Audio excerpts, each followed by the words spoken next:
VCR Redux will begin in T-5 minutes. What the fart is VCR Redux? It's the show where we take movies from the VCR era and bring them back to today. How do we do that? Well, we start by talking about a VHS classic, and usually you'll say something like, I haven't been this uncomfortable since I watched Meatballs 4, Meatballs to the Rescue with my parents. Oh yeah, or you'll say something stupid like, I wish we lived in a world where the Garbage Pail Kids made as many movies as the Muppets. but I know you'll always see it through with a positive attitude. I hate this movie, I hate being here, I hate all of this. Oh, Jamie Kennedy. Oh, well, shit. Well, let's go for this. He was in Son of Mask. This is genius. I am not a gamer. I'd rather read books. Ian's like the old lady that's like, I got video game monsters, I got movie monsters in here. As long as we respect the passion and the artistry that went into these films. You know, obviously they took this movie, it's 93, right? You're like, what do you want to see in your Mario movie? And they're like, oh, we want it to be grim, we want a lot of depth, we want tits and ass. Oh, and then we start the pitch ideas with modern day sequels like Weekend at Bernie's 3, Cocaine Mountain. Sometimes we take it kind of seriously. I'll watch a Paul Verhoeven alien movie. oh my gosh, that alien will have more vaginas than anything you've ever seen in your life. Sometimes this Hawaiian shirted fool will pitch something stupid like, I would take out the virtual reality stuff and just have it be about Jeff Fahey mowing the lawn. Sometimes the best pitches come from the live chat. Alex Bonafonte also pitches Grand Theft Starfighter Vice Galaxy. wait, I thought I had the best pitches. And what happens at the end of the movie? The ultimate fart. The fart that the warmth goes like all the way down to your socks. The only rules are, there are no rules. Sometimes we cross over franchises. Only the truck from Tango and Cash can kill Christine. And sometimes we travel back in time. Like 1995 is missing a good Universal Soldier sequel. But you never know what we're gonna pitch next. What do you want? Do you want Daniel Stern behind like a muzzled mask? Like, We all know it should be Pesci behind the mask, and like underneath the mask, you should hear him going like fritter, fritter, fritter, fritter.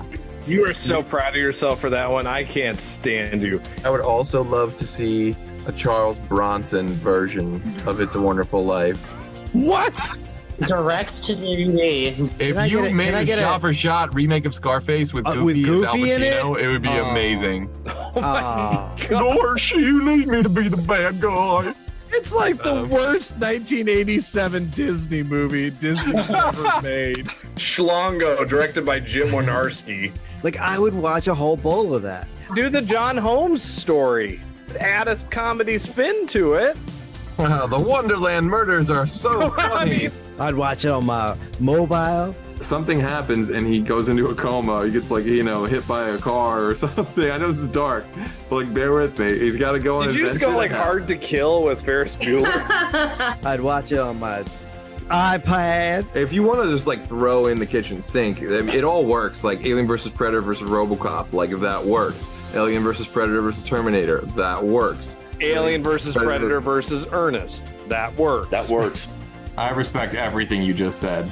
I need David Silver and Terry Silver and the Sloan family all learning the Quicksilver, but they're doing it in Breakin' 3 Hydraulic Boogaloo. And it's underwater. It's gonna be incredible. Eat your fucking shit out, James Cameron. I got the underwater movie you can't touch. That was the most disgusting thing I've ever heard in my life. Mr. Toxie Goes to Washington. My ass would be in the theater tomorrow. If Harley Quinn gets 7 movies, then Tank Girl should get at least 70. That's the stupidest thing I've ever heard of in my life. I mean, why should we even bother with Look Who's Talking when Air Bud is soaring to new highs? All I know is I want Danny McBride. I'd want him doing anything other than writing Halloween movies, honestly. Anything that keeps him away from that fucking job, I'm for it. Just let him talk out of his butt. I don't care how he does it. I'd rather not. Austin Powers doing the Macarena. That would be the opening credits. Come on. But we have not yet had Die Hard on a half pipe. What if John McClane Jr. was a pro skateboarder and also an avid machine gun enthusiast? Skate or Die Hard.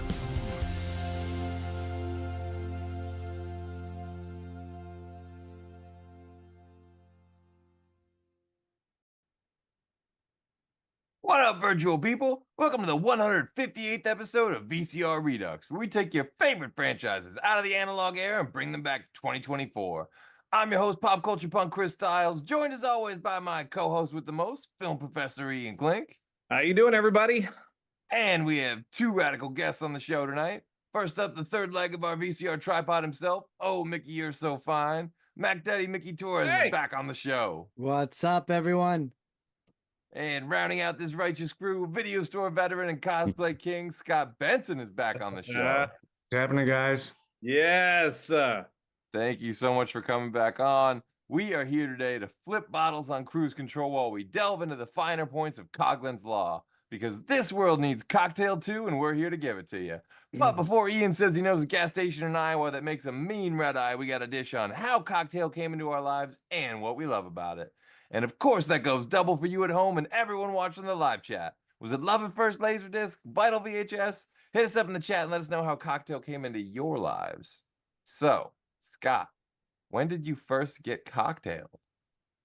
It had to have been, it was either late 88 or early 89. It was right when it first hit rental back in the 80s. And I was in my senior year of high school. So one of those movies that everybody was like, oh, you got to see this. And my God, you could not get away from that song, that Beach Boys song. It was everywhere all the time. Yep.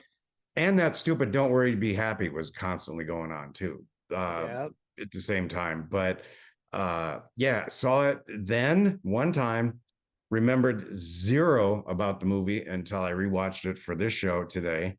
And like I was saying before we started, I thought it was actually God, why can't I think of his name now?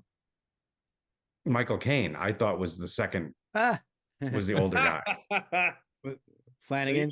That's how far removed from memory this movie was. And I was like, wait, I thought Michael Caine was in this. I'm like, no, it's the dude from FX, which then sucked because the whole time I'm watching this, I'm like, I'd really want to go back and watch FX again. Because that was the same time frame and it has that same look and it was in New York. So there's so much of that FX vibe.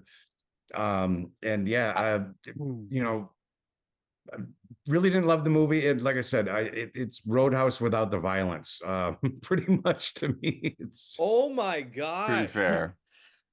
Pretty fair description. Oh my gosh. But I will say this. I will say this in defense of this movie and of this moment in time.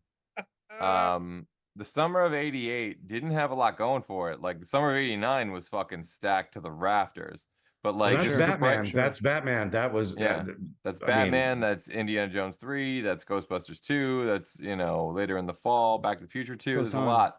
There's a billion, you know, Field of Dreams, Parenthood. There's a million things. Summer of 89. Summer of 88, a little lonely. But here you have Cocktail in late July, and this is just a sweet movie. It's a simpler movie to an older time, and I will say this before I get into all the fine points of this movie. In its defense, you mentioned that Beach Boys song. This was at a time, to anyone who doubts that the 80s were not a better time, the movies and the music were both firing on all cylinders to the point that they'd be like, I'd make a movie about a bartender. It's gonna be played by Tom Cruise. And we need a song for the movie because every movie has to have a song. And we're gonna the Beach Boys have that Kokomo. Okay, this is gonna be like a fucking all-time classic. And dude, I mean, think about it. Like Back to the Future, you had Huey Lewis. Power of Love. How many John Hughes movies had songs? The Breakfast Club, all that music that we were listening to on the radio back then, that was directly tied to specific movies we were watching. It's not. Sure. You don't really see that today, do you? I mean, at all? I can't think of hardly anything where it's like. That's how you sold the movie. Honestly, it was. You know, you didn't spend all this money on commercials on television. So how did you promote the movie? You played on the radio. I mean, but you got a video on MTV with video on MTV. Exactly. That's a free trailer playing on MTV, the biggest radio station with the actors coming in. With the actors, oh God, what was it? It was they had the video for it on that Bratz documentary with Andrew McCarthy. St. Elmo's Fire. St. Elmo's Fire. That guy's walking around up to the actors. They brought the actors in for the music video. Yeah, Chris Lloyd drives up in a DeLorean to a Huey Lewis concert for the Power of Love video. And somehow that's not even like memorable because the rest of the video is such a fucking dud of a video. Compared, especially you're compared not to the wrong. other I Yui didn't videos. But... until you pointed that out. I didn't even realize, but that was really laced together, and it was through a lot of the movies we were watching. There was so many tie-ins. Christ, Dokken was in on with an Alice Cooper. We're doing it for horror movies like Nightmare on Elm Street and yeah, that's the thing. Like back in the 80s, yeah, and Ian's back in the is day, Dokken. they would make songs for the movie. Yeah. Whereas now it's taking older songs, and just throwing them in the movies. Well, in fact, what's funny to me, I mean, when was so the last time you heard? Oh, sorry. When was the last time you heard a new song? Damn, you go. Go ahead. Sorry. No, I just wanted to throw this out real quick, and I think I brought this up the last time, that it's kind of like the 80s really were kind of one of the best times for movies, because all of our remakes and late sequels are all back to 80s movies now. Ghostbusters, Bill and Ted's, rebooting the horror films, the franchises. But you're right, they're taking 80s music and injecting it in movies today.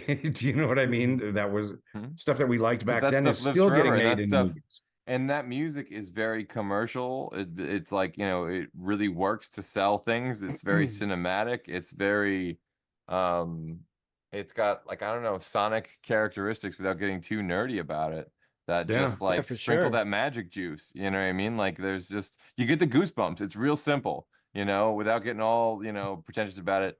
Like, 80s music gives you goosebumps. It makes an impression. It hits something in you. Like, there's something more to it than just like a cool beat and a dope sounding synth. It's got some kind of something beyond its hook that lives forever inside you. All right, that was pretentious. That was pretentious, but I love this stuff, folks. I'm okay with this. Okay. Mickey, when did you first get cocktailed? Was this a McDate in 88? No, not in 88. I mean, like, not that, I think this was HBO, because remember that this is R-rated too. So like, I mean, like, okay. I would eventually get to see R-rated movies, because like, I had a friend and another friend that he was like 17 or whatever like that. And back in the day, movie theaters really did card you, or really did like, like, hey, are you 17? This and that, whatever the case may be, kind of deal. So you always had to be like, with a parent, or like, or with somebody that was of the age. So once you can get I mean, honestly, I feel like once I was 14, that was never an issue. Like buying a ticket to an R-rated movie, or like even 12 or 13. It was like later on, after a while, they just stopped doing that. And it wasn't like it was never a law. It was never like a law was passed and it's illegal to let these people. Those are just guidelines. You know? No, when I was 8th grade, saw Purple Rain in a theater. Was the first R-rated movie I saw in the theater, and my mom had to basically walk up with us and say, these guys can go see this movie, in order for them to let us in. Yeah. So that's the back in the day. So like, this was straight up the HBO line, because like it was on like at 10 o'clock or whatever case may be. And I could sit there with the remote in one hand and like listening up for my mom, whatever that. So I can click real quick, or actually like old school, we had this like control. It was like this, and you flipped it or whatever like that. So you'd have to flip. But any event, and the last channel was Nickelodeon, so it was always cool, because I could flip Nickelodeon real quick, like, and it was Nickelodeon. But yeah, so you must be younger than I am, because we still had a dial we had to literally turn on our TV before. I had a dial first, and then when we got cable, we got the box or whatever like that. So I'm younger, but like, but like, you had to turn it older to than these guys. 3. But so like how old were you when you're first getting cocktailed on HBO? What age is young Mickey?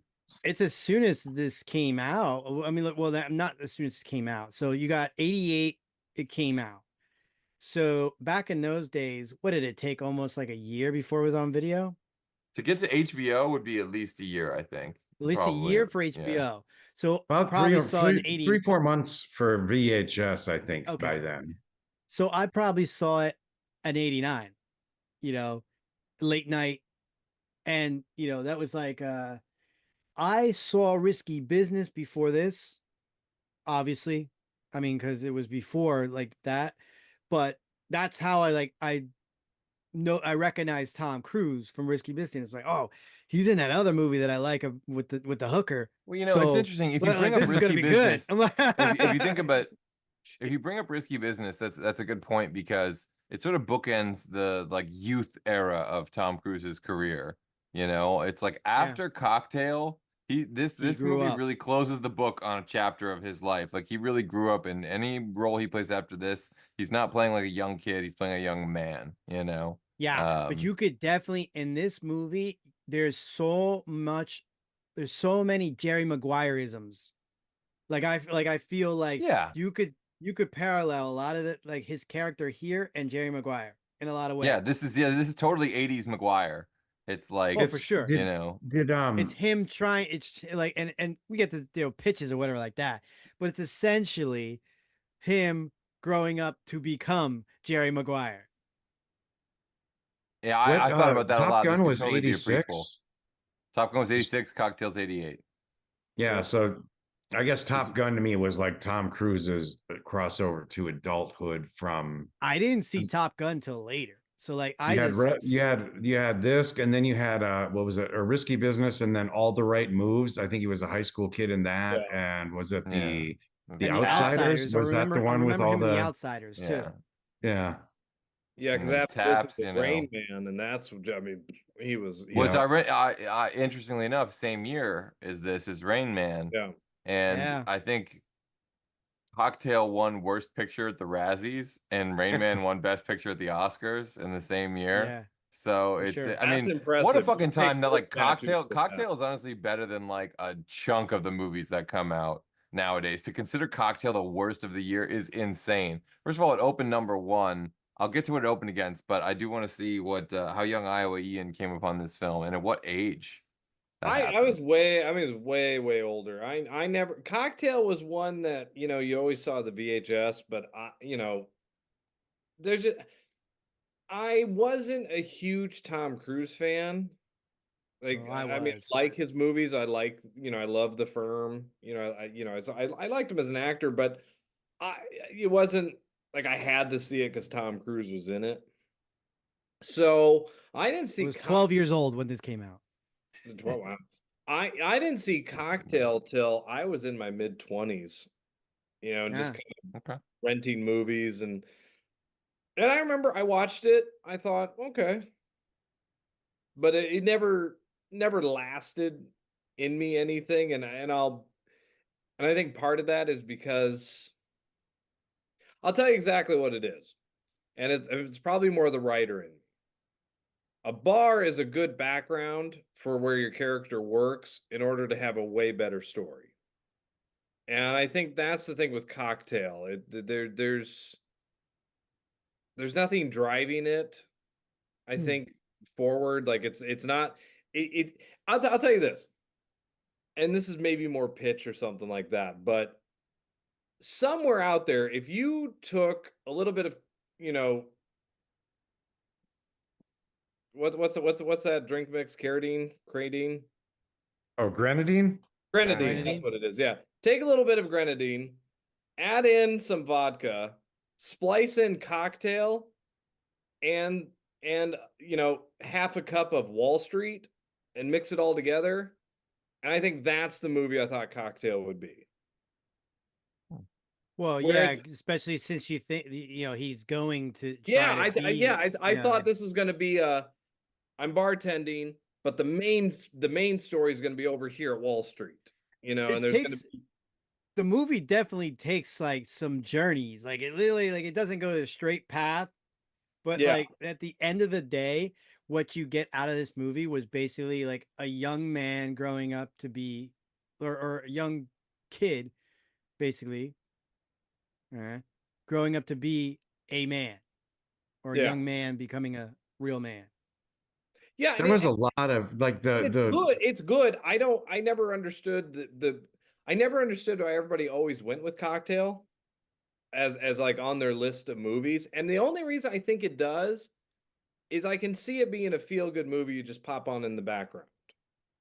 Well, for but here's the thing that I kept asking myself today was like, who are we supposed to be rooting for? Because both Tom Cruise and Brian Brown are just shitty people. Do you know what I mean? They're like, I mean, they really are. It's just, it's true. This is kind of his St. Elmo's Fire. Until he's not a shitty guy, And He even does- through he does- Coughlin's laws, he becomes kind of a shitty guy, but not really. Even from jump.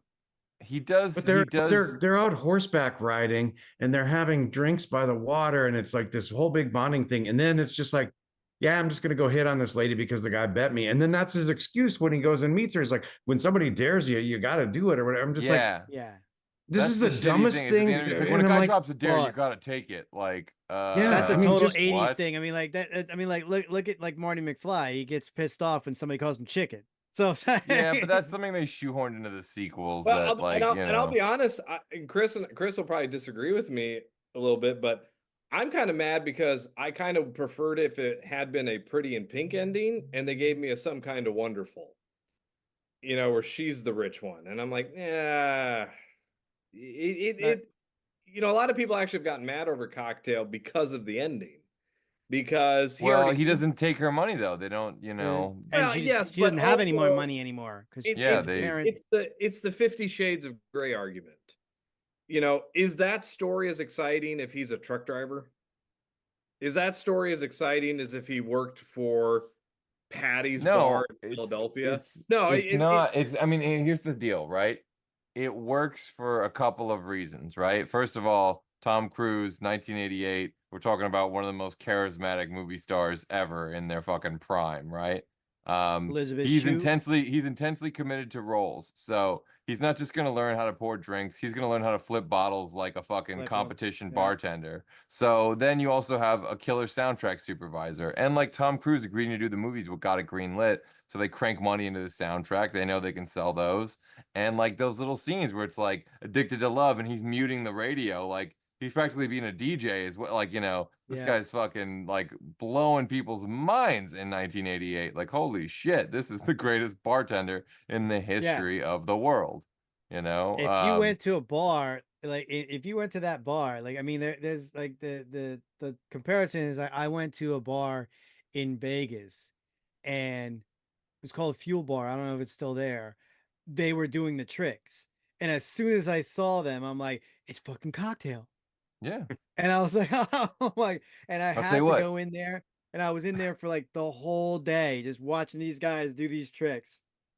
I was a bartender for a long time, and I could do a minimal amount of tricks. Nothing like, some of the fancy, crazy shit they do in this movie. But I could always flip a shaker, right? So if I was going to make a martini or anything that was like a shaker, I would always flip it and then slam it down on the drink. It was an easy trick. It was like a drummer that translates from twirling a drumstick and like hitting hitting your snare drum or something. So like I remember just that little basic trick would always get people in like this little podunk town that I bartended in. They'd be like, "Whoa, check it out, it's Chris Cruz," because that town is so stuck in the fucking 80s. But soon I'll get to my first time getting cocktailed here. I do want to say what's up to everyone in the chat. I see Whiskey 41, the great Alex Bonafonte, Caitlin Altman, America's Next Top Model, Laura, new name in there. Thank you for tuning in. Monica Thyman coming all the way from Sweden. Michael Ricci, he did make it to the live stream. Thank you so much, Michael. I know he's at a screening of The Howling. Thank you for tuning in. Mikey Riff Raff, Master Genius himself, and Gold's Code, the great Sean Gold. Thank you for tuning in, everybody.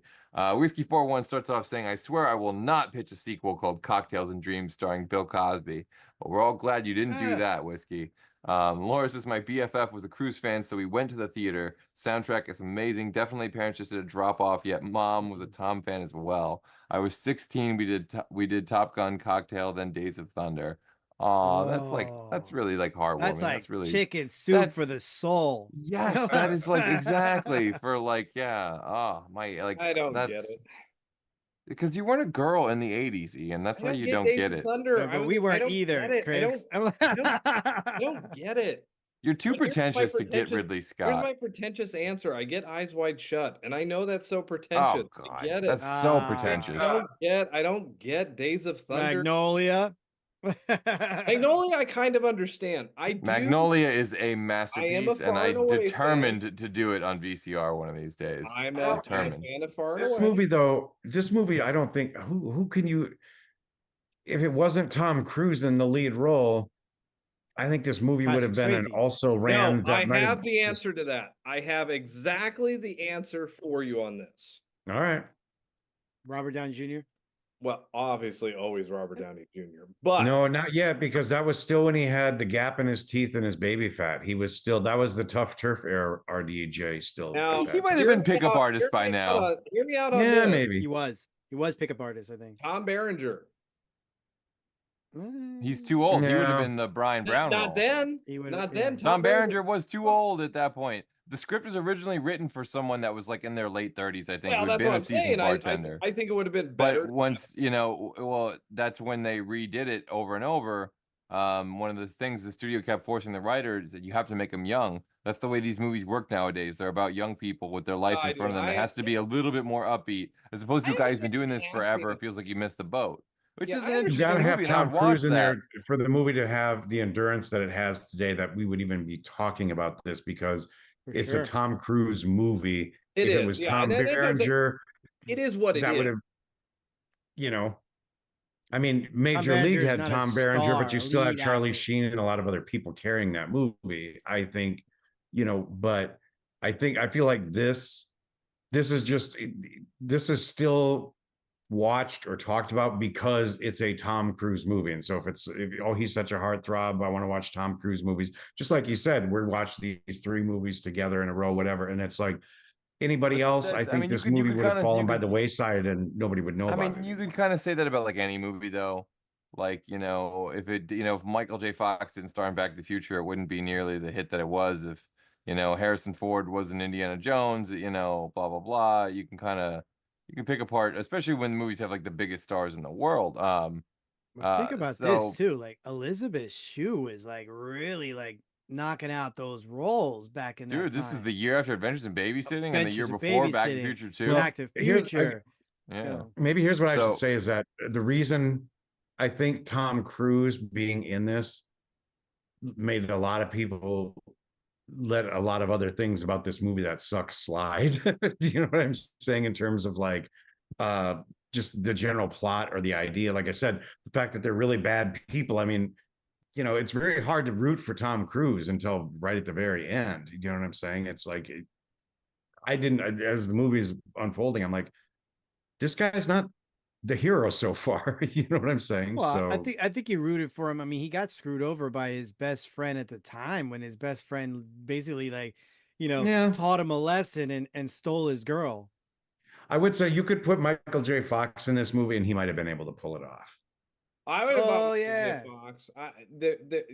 Here's, you know what it is? Yeah, it's an interesting, you know, definitely a little bit of secret of my success to that, which was ironically. Yeah, for sure.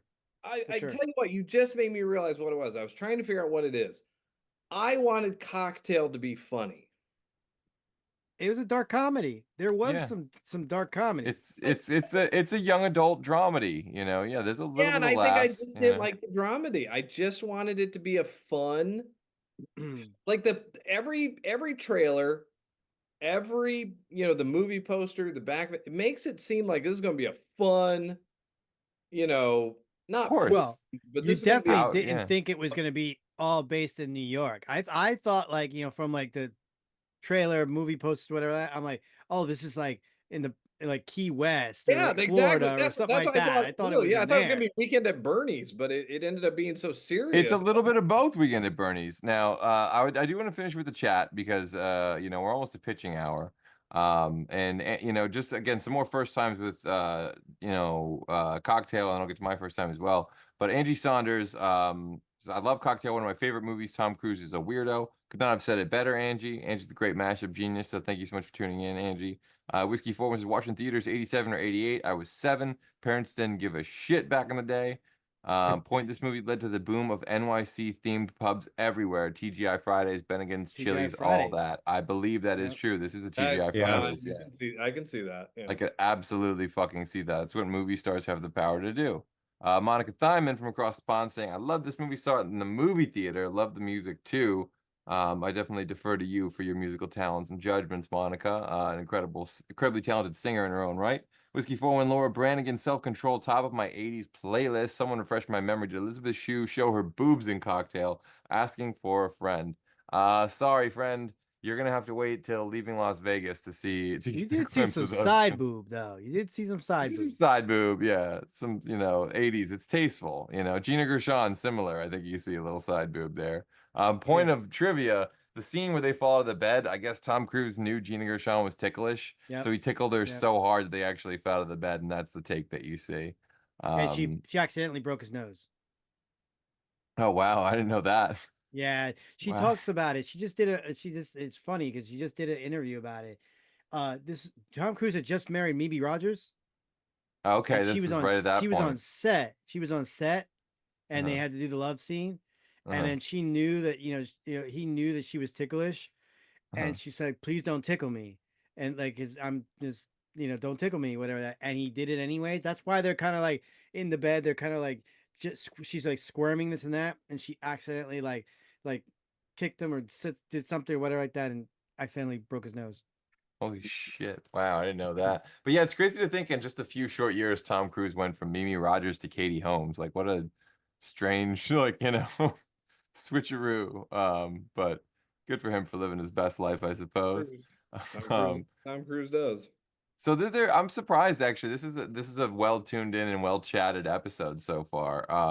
Some love for the 80s having the best soundtracks ever, and Kokomo, Mikey Riffraff, another mashup genius himself, saying he definitely first saw it on VHS. Gold's code in the chat, so you know what that means, Ian. Eventually you're gonna have to cover your ears. So I guess we'll do my first time with Cocktail, and then we'll get to the pitches. So this is one of those movies I watched as a little kid in the 80s at like my neighbor's house on VHS. And like, the Cruise, I was never that big of a Cruise guy, younger or older, but I certainly could appreciate his movie star run. His like, I'm always fascinated by people's like initial run, because eventually they always need to like kind of change it up or reinvent themselves to do something else. And this really does cap off that like young kind of quasi-teen movie era for Tom Cruise, everything else from going forward is like now it's like the 20-something era, or the 30-something era even. And it's eventually he would go back to the era that he's in now, which I fucking hate, which is him trying to prove he's still 25. But you didn't like the Olympics when he jumped down from the stage, to introduce to LA? Oh God, Jesus Christ. Listen, I'm a Tom Cruise fan. I love all eras of Tom Cruise. I will support Tom Cruise. I don't give a shit about his Scientology beliefs or whatever like that. The man makes good movies for me. For me, he entertains me. Hey, let's make these PSA. Throw in real quick. Kind of what you guys were talking about with Ian talking about it. You wanted to be funny or was expecting it. Like, that is one thing that I was unexpected, is that what I did remember was the twirling of the bottles and all that stuff. And I was expecting kind of like you guys were talking about, where it's like a lot of these scenes in the bar where they're getting everybody riled up and excited with all this cool stuff they're doing and whatever. But it's like, this movie takes some really dark turns and it's kind of a gut punch. It's like, wow, okay, I'm expecting this kind of lighthearted, feel good, bar silly movie with maybe a lot of music and dancing or something. And it's like, okay, no, we got it's not Coyote Ugly, that's what I was kind of expecting, was more of that, Yeah, and I think Coyote Ugly even maybe wanted to be the cocktail of like the late 90s, early 2000s, but sort of failed, I believe. So that was based off a real bar, so that was like kind of like, no, I know that's based off a real bar, They figured they would just translate that. I'm sure Cocktail was based off a real bar too. But but even like you said it earlier, like Roadhouse. Roadhouse had the bar stuff, but it really had this that was the setting to get you to the Wesley, fight, and stuff like that. I mean that's what I like about Roadhouse. It has some, some expanse to the story. Cocktail is just, at least for me, I think, and I agree, it's a good movie. I know why it made money, and the soundtrack, as we said, is incredible. It's interesting too. I think there's attempts to reach out with Roadhouse, but it always pulls back into trying to open a bar. You know what I mean? It's like I hook up with this rich woman, but then I that doesn't work out, so I'm back to the bar thing again, and I'm going back to a little bit. You know what I mean? But it's kind of like he kind of aspires to go that, but it keeps pulling him down. Whereas, like you said, Roadhouse, Roadhouse, if you think It about it, goes it's from kind a of like bar to a whole bigger thing, you know. Roadhouse is kind of like the ultimate 80s Western, if you think about it. Like, you know, the Mhm. cowboys got to outshoot the other fucking cowboy. They got to outkick because that's what they do in the 80s. It was the beginning of the kick fights, you know, the shirtless moon kick fights by fireside or whatever. And then you got to kill the real like oil baron, you know what I mean? The guy who's really pulling the strings, who's not strong, you know, the Ben Gazzaro, if you will. But you know, cocktail. You know, it's funny. It's kind of the thoughts are fleeting from me a little bit. But you know, if you think of Secret of My Success, which you brought up, Ian, to compare it to, that is a very, very, very 80s movie. You know, that is so in line with like what the message of Studio Hollywood 1980s was all about, right?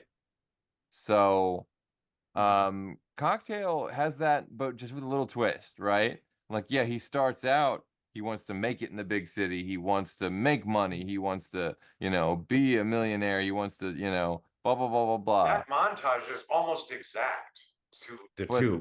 yeah, Secret to My totally, Success yeah. and the interview him montage. trying for jobs and stuff like that. And to be Yeah. fair, they have the same montage in Staying Alive. That's not the first movie to have a I can't get a job montage. Mannequin has that as well. I can't keep a job montage. Yeah. It's a trope. You know, it's like a saloon fight or a bar fight. That's, you know, who knows who did it first. But so Cocktail, at the end of the movie, the message is almost kind of like, you know what?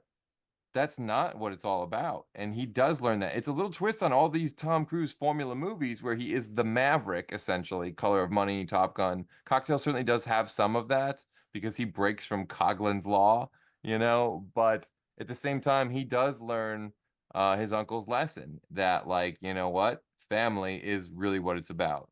Yeah. And but he All does the get the best best of both things worlds just because it's a happen fucking to you. 80s movie. He's got to start Cocktails and Dreams. So, and we are at pitch time. So, it's time for me to make note of the great Monica Thyman who pitched something on Facebook earlier, Cocktails and Memes. So that's kind of been my life for way too long. So thank you for putting that so poetically, Monica. But there also are some pitches in the chat here. Oh wow, sorry, I was just scrolling to them, and then like a new wave of them came in, so I lost my place. So I'm just, again, thank you so much everyone for tuning into Cocktail. This is amazing. One of my all-time favorite movies. Certainly one of my favorite cruise vehicles. Whiskey 4 with the pitch though. I want to start with the live chat pitches. Let me get these out. There's a couple of them, so hang on, guys. Whiskey 4's first pitch: a dreamer has returned home to the USA. With his loyal followers, he sets out to put an Aikido dojo everywhere and convince middle-aged white guys it's real and effective. Steven Seagal in Contail. Oh, I like that. Now, Gold's Codes pitch. Ian, cover your ears. Flanagan's Cocktails and Dreams opens in Ohio, but is taken over by the preps, who slow it all down. Now Mitchell and Snake are brought in to provide better service via blading. It's Cockborn. Ooh, I love it. I thought you might have gone with Airtail, but you know what? So much with a title like that. I mean, Cockborn really? is fantastic. Angie Saunders with a pitch. Her pitch. Cocktails and Dreams is run by the twins, and they end up running it with Brian and Jordan, and is a chain of them everywhere. I like that. It's a general feel-good family can do it pitch. Who's not all for that? Let's see. Okay, so there's not so much pitches now, but comments. So Ian, I think you seem like you were ready to dive in. Well, so, you know, an idea I had, I mean, it's so hard because when you get an actor who goes older, and it's weird that Tom Cruise was in the movie that kind of set up that formula, which is The Color of Money, right? You get the old actor to come back to do that role, and it's always kind of like the young, you know, they always usually put against a young guy. But it's kind of funny the last pitch that you kind of said that. I thought it would have been interesting if there was a bunch of, you know, obviously this has become a huge, huge company. You know, because let's be honest, he sold out and he got the money, and which good for him. Always sell out. Follow your dreams as long as they have monies to it. You know, like so, you know, the company started, and I think they did turn into a Bennigan's. I think they did turn into a TGI Fridays. You know, like it turned into a thing, a Hula Hands or something. I think what's interesting now though is that in 2024, after COVID, obviously, like, it's hit hard times and these bars are closing left and right. Right. Except one bar in the middle of Iowa. All right. Iowa. That's right. I'm going to tell you, there's one bar out there, and it's because one bartender, this kid, who's exactly like Tom Cruise. And Tom Cruise has to come back, and he travels. He goes to the airplane. He's the bitter old CEO now, and he has to go back to Iowa to look at this bar and kind of go, what's making this different? And the reality is, what's making it different is this guy did it because he loves doing it, not because the company wanted you to love doing it. He just is, what he found was that passion in this kid. And so it's almost like you kind of have to rebuild the company. Now, where it goes from there, I have no idea. But you're taking it like almost Karate Kid style. You're making Tom Cruise the Miyagi. The thing almost, is, I mean, almost, which again is kind of who the guy from FX, Brian Brown. Right. You know, it's kind of like he's in that role now. Dave. Yeah, but it's like I can see Tom Rocky and what's like Apollo Creed's son, kind of. A little bit of that, yeah. Now here's the thing: Tom Cruise doesn't pass the torch. He makes you think he's going to pass the torch, but then he goes, "Hey, wait a minute, motherfuckers! I'm Tom Cruise. If it's I'm the star of this fucking movie." Yeah, because Cocktail 2. Now that's the thing. That's what he does. Cocktail. I knew he was going to do it in Top Gun 2, and it's exactly what he did. You know, like, oh, it's all I'm going to be passing the torch, guys. It's me to pass the torch. Wait a minute, not so fast, third act. Yeah. Like, and you fucking know it. Every goddamn, like, he is going to do that until he's 80, until he's 90. Actually, that's what makes it a color by Tom Cruise, directed by Tom Cruise. It stars Stunts Tom by Cruise. Tom Cruise. Yeah. Written by Tom Cruise. You could take The Color of Money and instead of pool, be it bartendering. And you could almost like they're traveling to get the best bars in the country. And then what happens is, and this could be an interesting concept. Tom Holland could be an interesting young Tom Cruise, kind of character in this role. And it's like he gets bought out by another company. And so what does Tom Cruise have to do is he has to go back and basically go into the bar. And he's got to find that magic himself to get his bars to kind of come back. And maybe he sells the company and just goes be a bartender again. I don't know. I almost feel like what we would need or what we could use in a sequel would be a bartending competition. So essentially, like you have like Tom Cruise, he's got his, Cocktail and Dreams. Maybe it hasn't done the franchise thing. And this is his last ditch effort. He reads about this like bartending competition, and Elizabeth Shue encourages him. His twins, they're like, you should do it, Dad. This and that. He didn't make the dream happen with the franchise. He's got one more shot at it. Go to this competition, because remember, I think that for a while, like in the 80s or whatever like that, when this movie came out later on, they were doing a lot of this stuff like bartending competitions. Again, yeah, that shit. This movie really kind of made some more of that shit happen. Yeah, and so like again, that was Oh, how fun would it be though? One of his competitors, and you don't do the same character, but you just having this actor in it is such a. Ted Danson's one of his competitors. There you go. But so the competition is, let's say the competition's in Vegas, and the win, you win money, but you also get your own bar in Vegas. Oh, nice. Oh, it's like over the top. You're literally doing over the top. We're mixing so many films together for this. I love it. But it should be like a bastard son of a 1080 psychopaths. Yeah. But you get so basically he figures he wins this competition, he gets a bar in Vegas. He already still has the bar in New York. So now he'll have 2 bars with the name Cocktails and Dreams. So this could bring more attention and then could open up the franchises. The interesting thing though is that his twins would be like, 36 years old now. His kids would be so much older than he was there. But I got like 2 half-baked ideas on it. One, we merge the universes and we say, okay, he still has this one bar in New York, but it's really upscale and famous, etc. But he's get these rowdy people coming in more and more, so he brings in Jake Gyllenhaal to be the bouncer, and now we've got something going there. You can kind of merge the two. Cockhouse, yeah. Roadtail. Yes, or well, Cockhouse would say something else. or the other thought was that now he owns this bar and he's super wealthy and successful. Maybe it's like a Studio 54 level thing where everybody wants to go. It's real exclusive. And then he ends up getting duped and taken advantage of by some younger woman because Elizabeth Shue has passed away. Maybe he's a widower or whatever, but now he becomes like the woman he was trying to take advantage of. You know what I'm saying? And in that role with somebody going after him for his money. I don't know. Bonnie comes back. Bonnie comes back. Or or Elizabeth Shue has to swoop in. Maybe they're divorced and she has to come in and like fix it, and then he learns the value that their marriage shouldn't have ended in the first place. I do want Elizabeth Shue. I don't like this. I don't like this movie without Elizabeth Shue. Yeah, no, you definitely need Elizabeth Shue. I think, no doubt about that. Oh, and then you get Leaving Las Vegas. They get the Vegas thing. Are you gonna bust? But he's gonna be an alcoholic now. Yeah. The cliche alcoholic who's a bartender.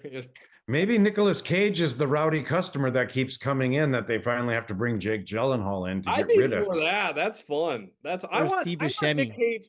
I want Nick Cage not in a weird ass movie. I want Nick Cage in a normal role where he gets to just be calm, normal Nick Cage.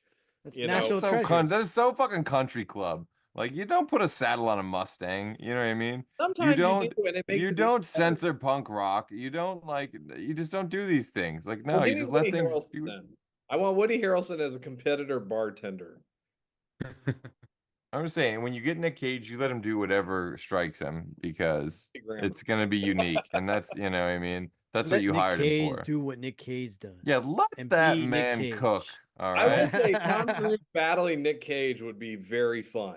That would be great. Oh yes, that would be fantastic. Actually, I'm kind of in competing and again, I hate saying it, but at this point in his career, if Cocktail 2 came out in 1997, this would be a whole different movie. But if it's coming out today, right after McGuire, that would be so crazy.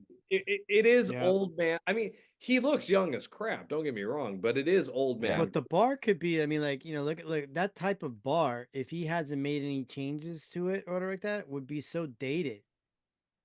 Ooh, Whiskey 41's thing is pretty badass here. What if FX and Cocktail were in the same universe and Brian Brown just faked his death, became that bartender? That's pretty badass. So he didn't kill himself at the end. He just laid out some fake blood and you have Cocktail 2. Cocktail 2, Coughlin's Revenge. I wouldn't mind that at all. He was kind of like a weird Miyagi for just like the working class regular guy, and like there's something about the era too. I think part of what's special about Cocktail is, in the 80s, you could have a movie about a kind of regular guy, about a bartender or a mechanic or you know what I mean? Like even a loan shark or whatever. And you could add some like dignity to it or find something that's, a story that people can relate to, even if they can't relate to that. Blue Collar was definitely something different in the 80s. Yeah, there were all these yuppie get rich kind of movies, Baby Boom and Secret of My Success, and these kind of, there was a whole slew of yuppie movies for a little while, and this one is a little bit different from that. This one is a little bit more, I don't know, it's got a little bit more integrity than that, and and I didn't even finish my first time story before. The ironic thing is the first time I really watched this, I mean, like I said, I watched it as a little kid and didn't absorb it. But I watched it later when I was about 20 and I was just starting bartending, and it was like a slow Saturday. And I basically sat there at an empty bar and just watched this whole fucking movie. And it was ironically, the ghost of Christmas Future. I think I never got to be quite like Tom Cruise, but I probably got to be quite a bit like Douglas Coughlin. Minus having a rich, a rich woman come and, open a bar for me, or, I never had anyone back me as a financial investor. But when you're talking about the 80s and these movies about everyman, would you say that this might be the last decade? And Tom Cruise obviously doesn't fit this category, but might have been the last decade where you had actors that also looked just like everyday people. Like they weren't all polished CW looking, you know, toothpaste cologne advertisers or whatever. I mean, but a lot of actors didn't have that super polished look to them, and a lot of that, especially in the earlier 80s. Do you know what I mean? And I'm thinking, especially in horror films and things like that, they looked like people you might actually know. Do you know what I mean? They all didn't look movie star level. Regular people. Yeah. I think that, you know, the 70s embodies that a little bit more than the 80s does, for sure. The 80s, you're getting a little bit more into the Tom Cruise, Patrick Swayze, Keanu Brad Reeves Pax. era. You know, you're kind of you're getting into that Arnold Schwarzenegger square jaw, Stallone with the body build. You know, you're getting into that like looks are becoming super important type of thing. So that's why like a few of those standout people in the 80s, I think a lot of it was about their looks more than their acting talent. Like, and it's not to say that I do think Tom Cruise is a very good actor. And you know, I love movies like Rain Man. I love Born on the Fourth of July is one of my favorites. Magnolia is one of my favorites. But I, you know, could care less about him doing more Mission Impossible movies. I'd rather see him do a bunch of cocktails, you know, than Mission Impossible movies, because I do agree with John. I get that, you know, like he's in that zone of like what does sell, and if you're gonna spend the millions, you got to do. Yeah, that's the thing. You know, I do feel bad for him now, because now we're at a point where like if you're not doing Mission Impossible, it's not really opening in theaters. Like it's going straight to streaming now. So yeah, you know, I mean, even like, he has no. I respect that he has no interest in that, presumably. I feel like he can do like a turn, meaning like do a movie that is more along the lines, not of a cocktail maybe, but more something like, to me, I think like he could win an Oscar. I think he could go that route. I mean, I think he's he's like, you know, he's certainly been nominated. He was nominated for Born on the Fourth of July. for sure. He was The nominated Firm- for Few Good Men. Magnolia. Magnolia. Yeah, but you know, here's the I interesting feel thing. like You bring up Few Good Men. You know, a lot of these guys, and it kills me, but they never moved into their Jack Nicholson phase. You know, like I feel like Tom Cruise never moved into the Jack Nicholson phase. Like, you know what?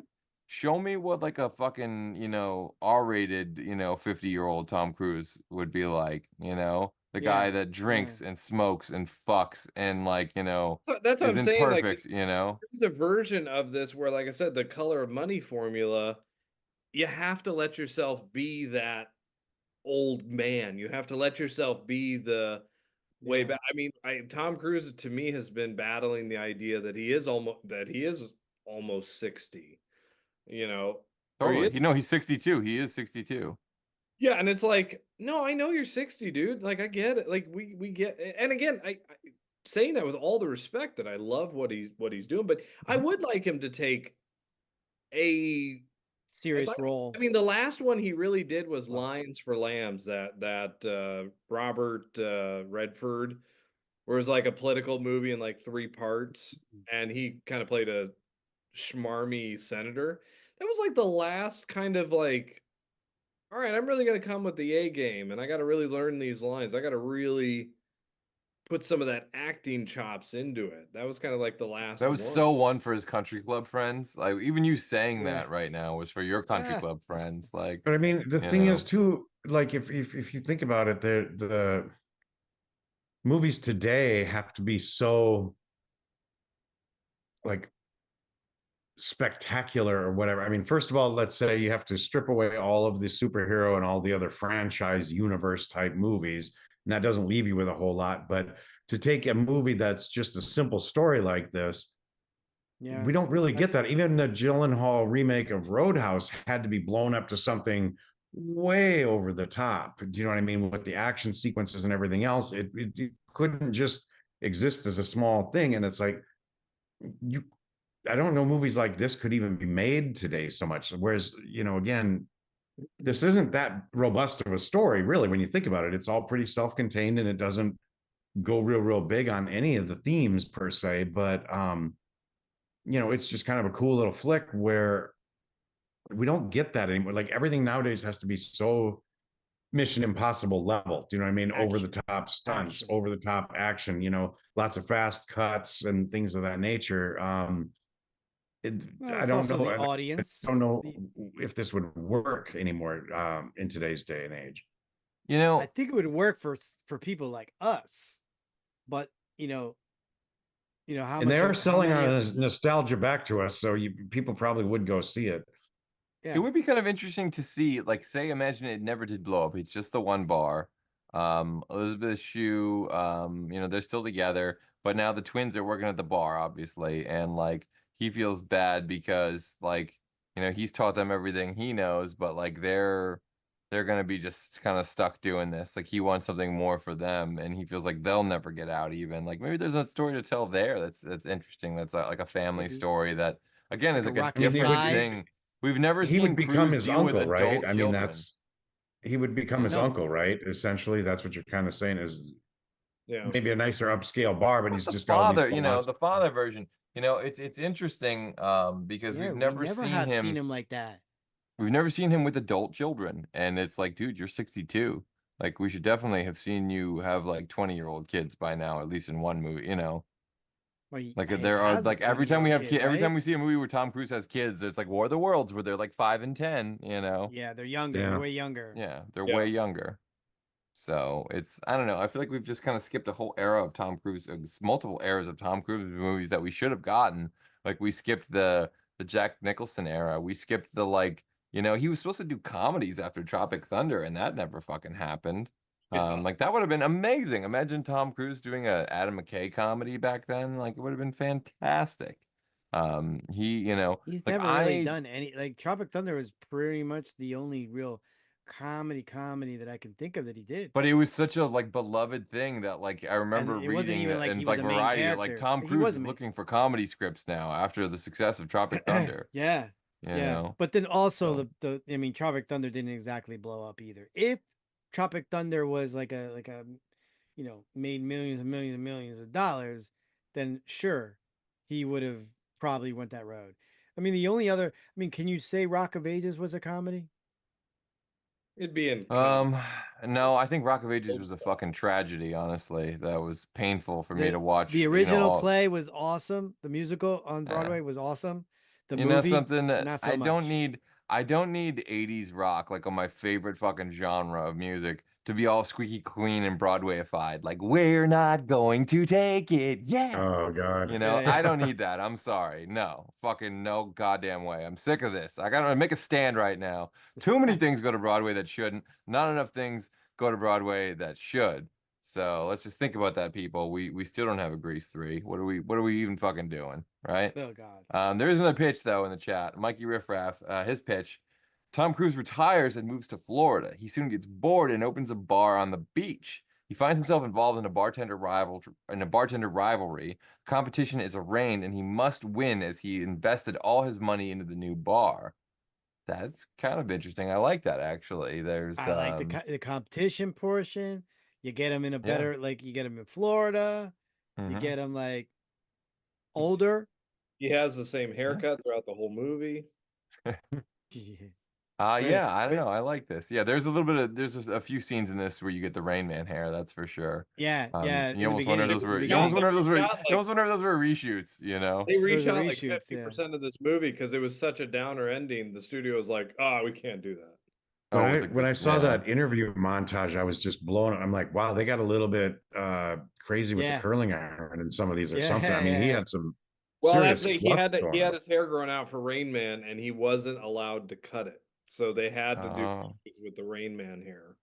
That makes so much fucking sense. So that's why, if you look at it, it's like short one scene, long the other, short again. Just when he was doing the job interviews or whatever, going around, he had the longer hair.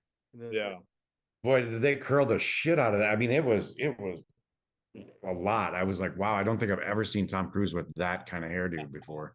Yeah, it's quite a bouffant. But we are just about out of time, so I don't know if we have fully successfully reinvented the cocktail genre of film. But it would be interesting, you know, if you're kind of starting from scratch today, to see a bud tender, because I feel like that's more where like the culture is at now. But I don't know how you turn that into a movie because bartenders aren't exactly like, you know, twirling joints around. It's not as exciting, you know what I mean? You'd have to take spinning a some bong on their liberties. finger. Or... Yeah, you'd have to take some liberties for sure to turn that in. It's a different kind of movie. It's more of an Adam McKay comedy than it is like you know, a step in That's a between movie Bright that Lights and Jonah Big, Hill you know. wrote with Seth Rogen, and it just. But I will never say this, Pineapple Ian, Express. too. To your point about you know, if Michael J. Fox had done this, and yeah, that could have worked for sure. In fact, it might have worked better if he had traded a movie with Tom Cruise. And I love this movie, but if J. Fox Lights, had Big traded City?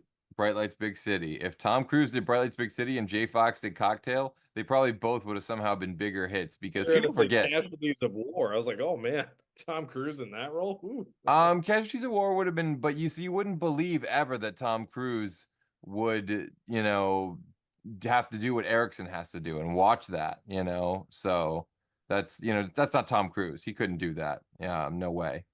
But at any rate, also for the sake of, you know, to bring you back to the world that Cocktail opened up in, folks, it opened up at #1 over Who Framed Roger Rabbit, Coming to America, Die Hard, Midnight Run, The Deadpool, Bambi, Big, Caddyshack 2, and Big Top Pee-wee.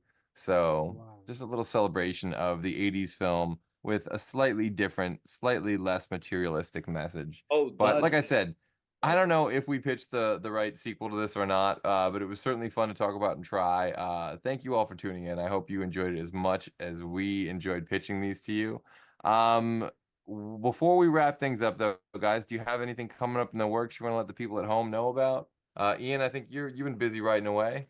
Yeah, so you can find my novel Lucky at newfangle.press. So you can find that, or just Google Lucky by Ian Klink. You can buy that. The sequel is on its way, so I'm in the middle of draft 2 of that. So so hopefully soon there'll be another in the series. But stay tuned for the B movie article on the classic buried treasure film of Pharaoh's Curse, coming out soon on B Movie Challenge. Oh, that's pretty rad. Scott, Mick, anything going on in your guys' corner of the world you want to let the people at home know about? Same old, same old? Same old, well, same Very much. I guess then Looking forward to RetroCon. That's about it. Oh, RetroCon, that does sound like fun. Well, I guess it's time for me to say that we do have Q&A panels coming soon from New Jersey HorrorCon, if not already launched, by the way. So look out for the Nightmare on Elm Street 5 panel, folks. I know that's coming. Moderated by some idiot in a Hawaiian shirt. But it's also time, I guess, then for me to say that you Fandom fans might want to tune in next Wednesday at 9 p.m. when we take product placement to a whole new level for our Mac and Me episode. As always, if you enjoyed this video, we're finally doing it.